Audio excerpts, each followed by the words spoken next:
मेरठ शहर विधानसभा सीट पर सबकी नजरें टिकी हुई थी, चूंकि मेरठ शहर विधानसभा सीट कभी बीजेपी के पूर्व प्रदेश अध्यक्ष डॉक्टर लक्ष्मीकांत वाजपेयी का सबसे मजबूत गढ़ कहा जाती थी। लेकिन यहां पर समाजवादी पार्टी के रफीक अंसारी चुनाव जीत गए थे और इस बार भी रफीक अंसारी ने फिर यहां पर जीत दर्ज की है। खास बातचीत करने के लिए हमारे साथ रफीक अंसारी साहब हैं।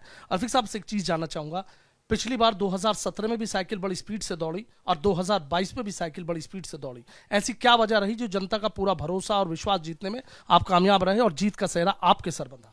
देखिए, हमारी पार्टी और हमारे पार्टी के लीडर अखिलेश यादव, उन्होंने हम पर विश्वास जताया और मैंने 5 साल इन लोगों की सेवा की है, काम किया है और ईमानदारी से, वफादारी से लेकर सड़क तक, विधानसभा तक मैंने आवाज़ उठाई है इस सरकार के खिलाफ।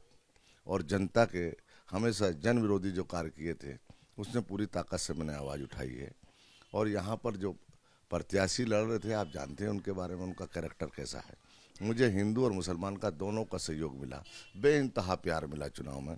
मैं दिल की गहराई से पूरे मेरठ की आवाम का, हिंदू और मुसलमान सब लोगों का तहे दिल से शुक्रिया अदा करता हूँ। और जैसे मुझे पहले चुनाव में सहयोग मिला था, इसी तरह से इस बार भी सहयोग मिला। जिस तरीके से कहा जाता है कि मेरठ की बात करें कि यहाँ पर ध्रुवीकरण होता है, लेकिन वो कैसे रोक पाए आप? अगर ध्रुवीकरण होता तो फिर जीत संभव नहीं थी। देखिए, ये तो अपने अपने अखलाकी तौर का मामला, व्यवहार का मामला है। हम सब लोग जो हैं, हम इंसान हैं, बाद में हिंदू और मुसलमान हैं, पहले सब इंसान हैं। इंसान की जो हिंदू की समस्या है वो मुसलमान की समस्या, तो हमने उस नज़रिए से देखा कि हमारी विधायक हैं, हमारे सब लोग बराबर हैं और जहाँ जब ज़रूरत पड़ी वहाँ मैंने काम किया और सबकी सेवा की और सबके लिए मेरे दरवाजे खुले रहते हैं। और आने वाले वक्त में भी मैं सबकी सेवा करूँगा, सबकी खिदमत करूँगा। और जिन लोगों ने मुझे वोट नहीं दी, मैं ये महसूस करता हूँ उसमें मेरी कमी थी, मैं उनको दिल जीत नहीं पाया। मैं उनकी खराबी नहीं बताऊँगा, मैं कोशिश करूँगा कि आने वाले समय में उन सब लोगों का दिल जीतूँगा और फिर इंशाल्लाह मेरे पे विश्वास करेंगे। आगे इससे भी ज़्यादा मैं काम करके इससे भी ज़्यादा वोटों से जीतूंगा इंशाल्लाह। अच्छा, आप चुनाव तो जीत गए हैं, लेकिन देख रहे हैं कि सरकार तो बीजेपी की बन गई है। ऐसे में दूसरी पार्टी का विधायक होता, हमेशा इस तरह के आरोप लगते हैं कि वो लखनऊ से मुझे सपोर्ट नहीं किया जा रहा, फिर किस तरीके से रहेगा? देखिए, हम अपनी बात लेके सड़क से, विधानसभा के, यहाँ के सरकार के प्रशासन से, डीएम से, एसएसपी, कमिश्नर से पूरी मदद लेंगे, उनका भी सहयोग करेंगे और सरकार को प्रस्ताव लिख कर देंगे, अपनी आवाज़ भी उठाएंगे और अनुरोध भी करेंगे। क्योंकि ये अच्छी सड़क बनेगी तो इसमें हिंदू मुसलमान दोनों चलेंगे, या समाजवादी पार्टी के थोड़ी चलेंगे, बीजेपी के थोड़ी चलेंगे। जब अच्छी सड़क बनेगी तो सब लोग चलेंगे। इस मेरठ के विकास अगर अच्छा होता है तो पूरा सहयोग हम प्रशासन का करेंगे, सरकार का करेंगे और हम उम्मीद है कि हमारे साथ भेदभाव नहीं करेंगे। इस सरकार से उम्मीद करते हैं कि इस मेरठ को चमन बनाइए। स्मार्ट सिटी की जो घोषणा उन्होंने की है, पिछली बार की थी उन्होंने, लेकिन नहीं बन पाई। इस बार भी हम उम्मीद करते हैं कि स्मार्ट सिटी बने, यहाँ बुलेट ट्रेन चले, यहाँ हवाई जहाज उड़े। हम पूरा सहयोग करेंगे अगर सरकार ये करती है। अगर ये सरकार नहीं करती तो हम लेके सड़क से विधानसभा तक पूरी ताकत से जनता की आवाज़ उठाएंगे और जनता के लिए जिएंगे और जनता के लिए मरेंगे। अच्छा, कुछ ऐसे काम बता दीजिए जो आपने सोचा हो। विधायक तो बन हमने सोचा, यहाँ एक तो शिक्षा की बहुत बड़ी प्रॉब्लम है। माइनॉरिटी के क्षेत्र में शिक्षा का कॉलेज नहीं था। एक कॉलेज हमने बनवाया जो पिछली सरकार में कमेला यहाँ हटाकर, जो राजनीति पूरे प्रदेश में बीजेपी करती थी, उस कमेले को जो लाखों लोग प्रभावित थे उसकी बदबू से, उसे हटाया और बेहतरीन स्कूल बनवाने का काम किया। जो इंटर कॉलेज आज 2000 लड़की उसमें स्कूल में पढ़ रही हैं, तो हम कोशिश करेंगे इसे डिग्री कॉलेज बनवाना है और कोई इंटर कॉलेज लड़कियों का बनवाएं। यहाँ कोई हॉस्पिटल नहीं है, प्यारेलाल और मेडिकल के बाद कोई दूर दूर तक हॉस्पिटल सरकारी नहीं है, तो एक हॉस्पिटल बनवाने का प्रयास करेंगे। यहाँ जाम की बहुत बड़ी प्रॉब्लम है, हम चाहते हैं कि जाम हटे और यहाँ पुल बने जो ट्रैफिक थोड़ा बटे और जाम की स्थिति कम हो, लोगों को, जनता को सुकून और आराम मिले। ये हमारी प्रयास है। अच्छा, जिस तरीके से देखा गया, चुनाव हुए, तमाम समीकरण ही बैठाई गई, लेकिन चीज वही निकल कर आई कि समाजवादी पार्टी ने अब साइकिल खाली शहर सीट पर नहीं, 4 और सीटों पर आप जीते हैं, 3 पर ही बीजेपी का कब्जा रह गया। तो कुछ कमी रह गई थी? जिस तरीके से दावा किया जा रहा था कि इस बार तो 7 ले लेंगे हम, 4 तो आई। देखिए, जितने भी चैनल थे मैंने देखा था, वो पश्चिम उत्तर प्रदेश में जब पहला चरण का चुनाव हुआ 58 सीटों पर हुआ, तो तमाम चैनल 8 सीट दिखा रहे थे कि 8 आएंगे 58 में।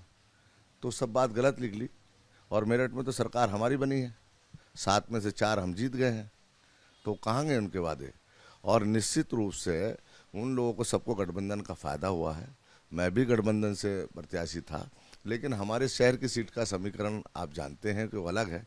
तो यहाँ जाट है, ना यहाँ किसान है, ना यहाँ यादव है, ना यहाँ गुजर है।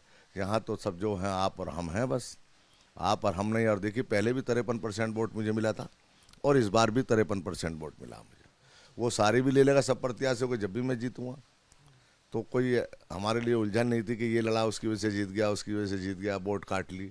सारी ले ले तो कटी पटी भी। जब भी मैं जीत रहा हूँ 15,000 से, तो 26,000 से मेरठ शहर की सीट पे जीतना बहुत बड़ी बात है। आज़ादी के बाद मेरे अलावा कोई इतनी वोटों से नहीं जीता आज तक। अच्छा, इतिहास है। इतिहास है, आज़ादी के बाद इतनी वोटों से कोई जीता ही नहीं और इतनी वोट किसी ने ली।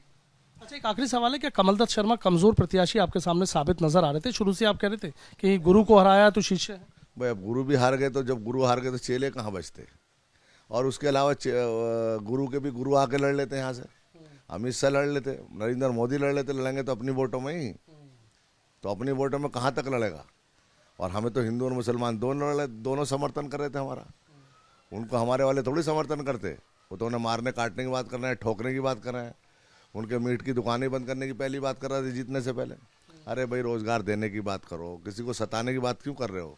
तो ऊपर वाले के यहाँ फैसले लिखे जाते हैं। ऊपर वाला अच्छों के साथ होता, नियतें देखता, वो जबान नहीं देखता तेरे दिल में क्या है। इनके दिल भी देख रहा था, जबान भी देख रहा था। हमने किसी प्रत्याशी की बुराई नहीं करी, किसी पार्टी की बुराई नहीं करी। पूरे चुनाव में एक शब्द नहीं मिल सकता। हमने अपनी अच्छाई बताई है। अच्छाई बताई, लेकिन एक चीज तो आपकी भी वीडियो वायरल हुई थी, हिंदू गर्दी मचा रखे, उसका फायदा मिला या नुकसान? बस आप ये बताइए, मैंने वो गलत बात नहीं की। तुष्टिकरण क्या होता है? ये तुष्टिकरण जो बोलते हैं क्या है? वो ये नहीं बोलते मुस्लिम गर्दी हो रही है। तुष्टिकरण का बताइए आप क्या है शब्द? सारे बोलते हैं तुष्टिकरण हो रहा, क्या है ये तुष्टिकरण? ये नहीं बोलते मुस्लिम गर्दी हो रही है। गलत बता रहे हैं। मैंने तो सही वो बात कही है जो सच्चाई है। अब सच्चाई अच्छी लगती नहीं है। 24 लोग मरे मेरठ में, 6 लोग मरे। किसने मारे? किसी हिंदू ने थोड़ी मार दिए। वो बताओ किसी हिंदू ने मारे हो? सरकार के आदेश पर मरे। वो सरकार ने क्या आदेश प्रशासन को दिए तो बताओ? कोई यहाँ हिंदू मुस्लिम झगड़ा थोड़ी हुआ। पहले तो हिंदू मुस्लिम झगड़ा होता था। ये किसने मारे? ये हिंदू मुस्लिम झगड़ा हो रहा था जो मारे। तुम्हारा कोई डीएम का एसएसपी का ऑफिस जला रहे थे, क्यों मार दिए इनको? सिर्फ लाइन खींच के टारगेट बना के किया है।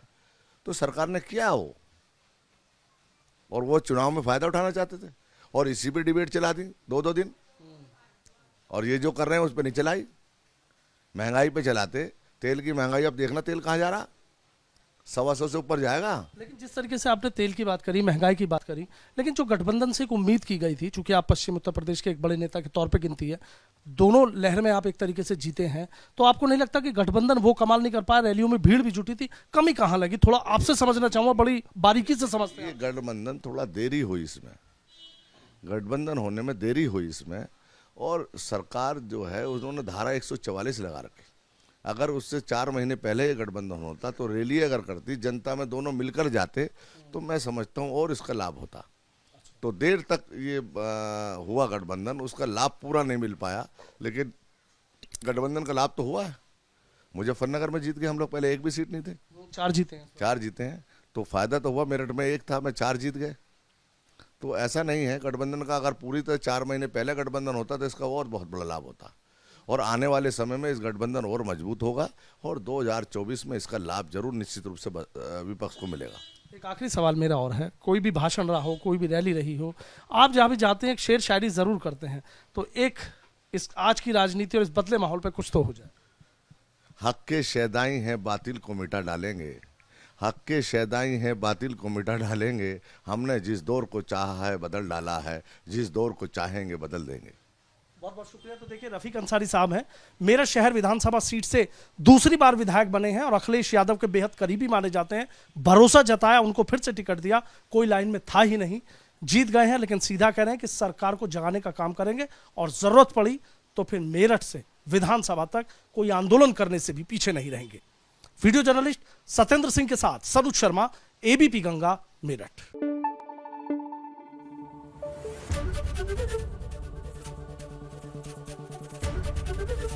एबीपी गंगा, खबर आपकी, जुबान आपकी।